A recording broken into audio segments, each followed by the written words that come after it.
Hello, everyone, and welcome to our virtual panel discussion. My name is Laura Scruggs, and today I'm joined by two incredible customer experience experts to talk about how utilities can build awareness of their digital communications channels and generate a strong return on their technology investments. So utilities are placing way more emphasis on optimizing the mobile experience. As I mentioned, about 60% of the 150 largest utilities in the US and Canada offer a mobile app. The average app ratings in the app stores for utilities are a little bit lower than those of comparable industries such as insurance and banking, cable companies. And so customers who have actually used their utilities mobile app tend to be more satisfied. And the awareness of these offerings is relatively low in comparison to the percentage of utilities that are actually offering them. So for example, while about, as I said, 60% of utilities now have an app, just 34% are even aware that the utility offers an app, and less than 20% say that they've used it. So when should a utility team, Laura, start thinking about marketing and communications for their mobile applications or about any digital or self-service channel? Creating an effective marketing and communications plan should be part of the planning process, as well as a core part of the ongoing digital development approach. I have three primary recommendations around timing and considerations when you're approaching this.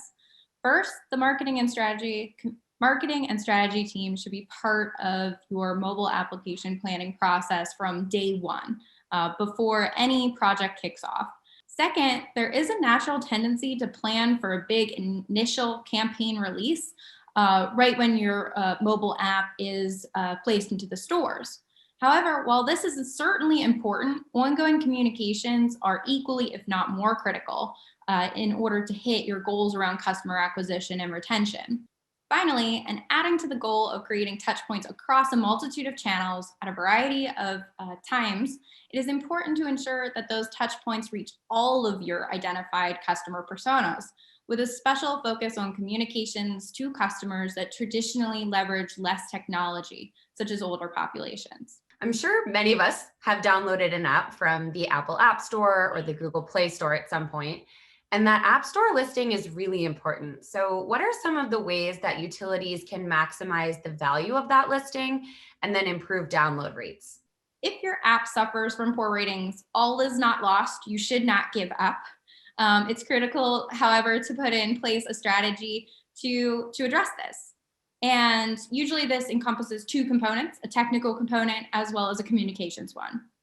So first, of course, you need to resolve the issues that are being reported in the App Store. From a communications point of view, you need to make sure you're monitoring your reviews and comments very closely. And it's very important that you immediately review responses to address customer concerns through your App Store account. You can directly respond to the customer, and that is visible to anyone who's visiting your profile. Customers will change reviews if they see that an issue has been resolved to their satisfaction. With all of these techniques in mind, you can ensure that your app is found by those customers. But of course, I could probably talk for hours about ways to enhance the profile. We definitely appreciate all of you for sticking around to talk about one of our favorite topics, building awareness of your digital and self-service channels. And thank you again to each of our panelists for being so generous with your expertise.